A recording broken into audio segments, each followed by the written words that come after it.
अस्सलाम वालेकुम नाज़रीन, आपको खुशामदीद कहता हूँ कि आपने वीडियो देखने के लिए वक्त निकाला। इस वक्त जो सियासी सूरत हाल है वो हर गुज़रते लम्हे के साथ तब्दील हो रही है। तो आज की इस वीडियो में बल्कि हम एक सीरीज़ हमने शुरू की हुई जिसमें हमारे सीनियर सहाफ़ी सीनियर तज़किया निगार हमारे साथ मौजूद होते हैं, हमारे दोस्त भी हैं और बड़े बगौर ऑब्ज़र्व करते हैं पूरी बदलती हुई सियासी सूरत हाल को। आज एक मुख्तलिफ हमारे साथ शख्सियत मौजूद हैं। उमैर साहब मौजूद हैं, हमारे बड़े अच्छे कॉलीग हैं, सहाफ़ी हैं, तज़किया निगार हैं। तारिक खान साहब से तो आप वाकिफ़ हैं ही, मेरे व्लॉग्स में वो आते रहते हैं, उनका बहुत बहुत शुक्रिया, आप दोनों का बहुत बहुत शुक्रिया। अच्छा, सूरत हाल ये है कि मुझे ये लगता है, हो सकता है बाकी मेरे दोस्त इससे डिफ़र करें या आप लोग डिफ़र करें, मुझे लगता है the game is over, the party is over. लेकिन इमरान खान साहब का इक़्तिदार बच भी सकता था, उनके पास ऑप्शंस वो थे। वो कौन से ऑप्शंस थे कि उनका इक़्तिदार बच सकता था? वो ऑप्शंस उन्होंने या इस्तेमाल नहीं किए या बड़ी देर के बाद उनको वो ख्याल आया कि ये मुक्का भी मैंने मारना है लड़ाई में। तो मैं तारिक साहब, मुझे ये बताइएगा कि आपको लगता है कि खान साहब का अभी भी वक्त है, क्योंकि अब तो सिर्फ घंटों की बात रह गई ना, अभी भी वक्त इक़्तिदार बच सकता है? सर, अब तो मौजूदा हो जाए तो फिर तो इक़्तिदार बच सकता है। मौजूदा के अलावा कुछ भी कर ले, अभी इक़्तिदार बचना नामुमकिन सी बात है। अच्छा। उसकी बात यह है कि आज जो उसने सिक्योरिटी हुकाम से मुलाकातें की और जो सारे मामला हुए हैं उसकी खबरें सामने आ रही हैं, उसमें भी आप देखें ये मुलाकातें पहले आर्मी चीफ के साथ 1-on-1 मुलाकातें हो चुकी हैं। वहाँ आटा चीनी की कीमतें तो डिस्कस नहीं हुई होंगी ना सर जी।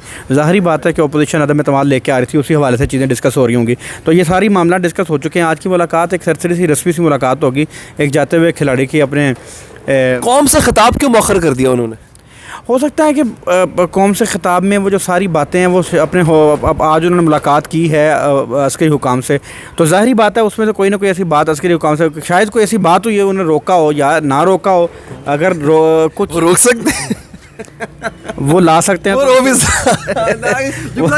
वो ला सकते हैं तो रोक नहीं सकते। ये इस इरशाद को कहे बगैर हो नहीं सकता था जुमला मुकम्मल के, कुछ जो ला सकता है वो रोक भी सकता है। उमर साहब, मुझे अली साहब ये लगता है कि इमरान खान साहब का एक ये जो वतीरा है कि वो बहुत गैर मुहतात बातें कर जाते हैं।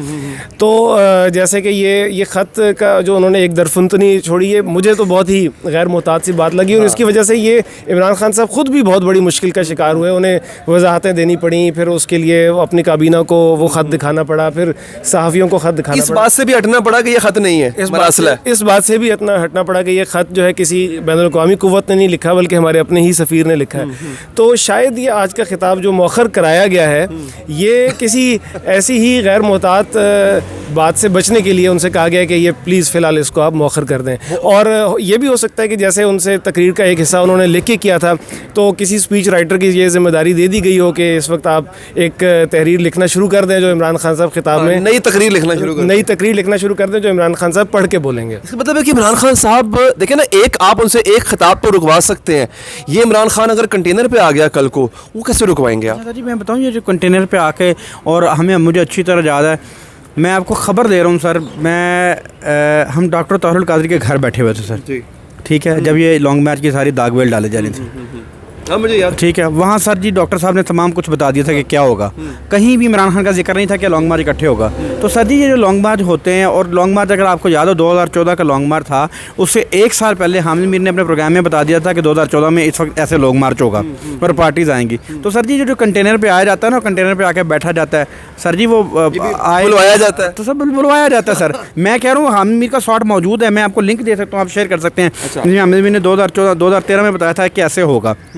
और दूसरी बात यह कि हद की दुरुस्ती नहीं छोड़ी, पॉलिटिकल पॉइंट स्कोरिंग है और बेहतरीन खेल रहा है इमरान खान सर। आप बताएं 3.5 साल में जब मुझे क्यों निकाला की नौबत आई थी ना, नवाज शरीफ का बताने के लिए था कि हमने दहशतगर्दी पे काबू पाया, हमने जो पाकिस्तान में ऐसे मंसूबे लगा दिए, मोटरवे बना दिए, हम CPEC के तहत CPEC को ले आए हैं, CPEC को छोटे पे ले गए हैं। उसके पास बड़े बड़े मंसूबे थे बताने के लिए सर। उसको बताता था कि मैंने देखे, जब मैं आया था बिजली नहीं थी, अब बिजली आ रही है, लोड शेडिंग तो नहीं है, वो सब कुछ था। आप बताएं 3.5 साल बाद जब इमरान खान के पास कुछ भी नहीं है, उसने कोई मंजन तो बेचना है ना कि लोग इंटैक्ट रहें। आप कुछ भी कहें सर, उसने अपनी पार्टी को इंटैक्ट रखा है। मुझे क्यों निकाला कर भाषण और जब राग अलापा था अपनी पार्टी को, 26 लोग तो जा चुके हैं छोड़ के, अब कितना इंटैक्ट रजीज रखा है? चलें सर, वो 26 लोग भी तो आए थे ना सर, ये दोबारा आ जाएंगे सर, ये आते जाते रहते हैं सर, ये कौन सा टिके रहते हैं। इमरान खान सियासत, मुल्क की सियासत में ऑप्शन रहेंगे हमारे ताकतवर हलकों के लिए? जी अली साहब, जैसे ये अभी तारिक साहब की ही बात वो लिंक्ड भी है कि इमरान खान साहब ने भले अपने पार्टी के उन लोगों को लिंक ना रखा हो जो किसी ने उनको ला के उनकी प्लेट में रख दिए थे, उन्हें बेशक इंटैक्ट ना रखा हो, लेकिन इमरान खान साहब इस वक्त जो मौक़िफ़ लेके आए हैं उसकी वजह से वो अहले यूथ जो उनसे किसी हद तक मायूस हो रहे थे और जो देख रहे थे कि हाँ यार मुआशी सूरत हाल ख़राब है और मुल्क की दीगर चीज़ें जो है वो गवर्नेंस की सूरत हाल ख़राब है, तो वो अब ये सब भूल गए हैं। उनकी आंखों पे एक दोबारा से वो पर्दा आ गया है, जो पर्दा पहले से हटा था और थोड़ा सा वो मज़लूमियत का वो पर्दा, हकीकत जो है वो उस पर्दे को सिरका रही थी, लेकिन अब वो पर्दा दोबारा से उनकी आंखों के आगे आ गया और वो अच्छा, अब आगे बढ़ते हैं सर। अब अगले सेटअप को क्या देख रहे हैं? शहबाज शरीफ प्राइम मिनिस्टर हैं, कौफ लीग के हाथ में कुछ नहीं आ रहा लग रहा है। मतलब एक ऐसा स्पीकरशिप भी हाथ से गई, हो सकता है वो भी मिल जाती है अगले सेटअप में उनको, वो भी हाथ से गई, वजारत आला भी मिलने को नहीं है। अगर देखें वफाक में सेटअप तब्दील होता है फिर तो पंजाब में तो लाजमी होना ही होना है ना हर हालत में। सर अगले सेटअप का सवाल ये तारिक खान साहब इसका बहुत ही अच्छा जवाब आपको देंगे, लेकिन मैं ये सोच रहा हूँ कि अब जो भी हुकूमत संभालेगा वो इस वक्त किस तरह से ये मुल्क के मुआशी और दीगर गवर्नेंस के मामलात को वो किस तरह से कंट्रोल में लाएगा, वो डॉलर की कीमत किस तरह से कंट्रोल में करेगा, वो पेट्रोल की कीमत, क्योंकि हर चीज़ डॉलर की वजह से ही हर चीज़ वो हाथों से बाहर निकल गई है, तो वो ये कैसे करेगा, मैं ये सवाल भी है। ये शहबाज शरीफ साहब को फंसा नहीं दिया गया ये देखे वज़ीर आज़म बना के? मुझे लगता है उनको बाकायदा कुर्बानी का बकरा बना के पेश किया गया कि ये ले जनाब अगले 1.5 साल आपने जो गालियां इमरान खान को देनी थी ना, अब आप वो शहबाज शरीफ को दें। नहीं सर, शहबाज शरीफ इतना बेवकूफ़ नहीं है, नून लीग इतनी बेवकूफ़ नहीं है कि इसको 1.5 साल चलाएगी। 1.5 साल कभी भी नहीं चलाया जाएगा सर, क्योंकि जिस वक्त रिफॉर्म इलेक्शन के बाद हुकूमत आती है ना, तो एक फितरी सा मार्जिन मिल जाता है आवाम की तरफ से उनको, 1.5 साल 2 साल का। ये फितरी मार्जिन इस वक्त तो नहीं मिलेगा अगर इसे कंटिन्यू करते हैं। फितरी मार्जिन लेने के लिए नया मैंडेट दिया जाएगा। आपको शुरू में मिला था, हाँ, हनीमून पीरियड होता है सर, ये फितरी मार्जिन नहीं मिलेगा इस तरह, इसलिए रिफॉर्म्स के बाद फौरी तौर पर इलेक्शन की तरफ जाया जाएगा। तो यूँ 4 माह में 4 हुकूमतें जा रही हैं सर।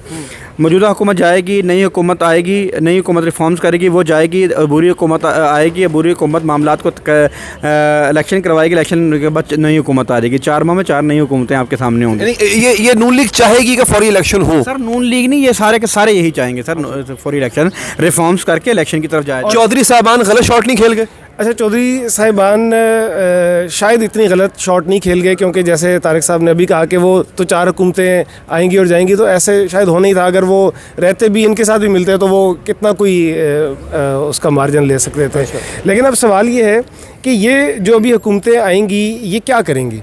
मैं अभी तक उसी सवाल पे अड़ा हूँ कि ये क्या करेंगे और ये किस तरह से सूरत। पहले तो ये आपको नहीं लगता कि जब ये आएंगे सबसे पहले तो जो इनके ऊपर शिकंजे कसे गए थे उसको ढीला करेंगी, रिफॉर्म्स होंगी, ऐसे रिफॉर्म्स होंगे जिससे हो सकता है नवाज शरीफ की नाअहली ख़त्म हो, यानी इनके खिलाफ जो कुछ हो रहा था नैब को सीधा करेंगे, बाकी इदारों को सीधा पतरा करेंगे, अपने लिए साजगार माहौल बनाएंगे, पहले तो ये करेंगे, उसके बाद मुझे ये मेरा टेक है, उसके बाद ये आएंगे वो उन रिफॉर्म्स पे कि जिनमें आवाम का कोई फ़ायदा है। मतलब फाइनेंशियल रिफॉर्म इतनी जल्दी तो होने के नहीं है। अभी गवर्नमेंट अगर जाती है तो जून में आपको बजट पेश करना है, तो वो नई गवर्नमेंट के लिए बजट पेश करना बड़ा मुश्किल होगा।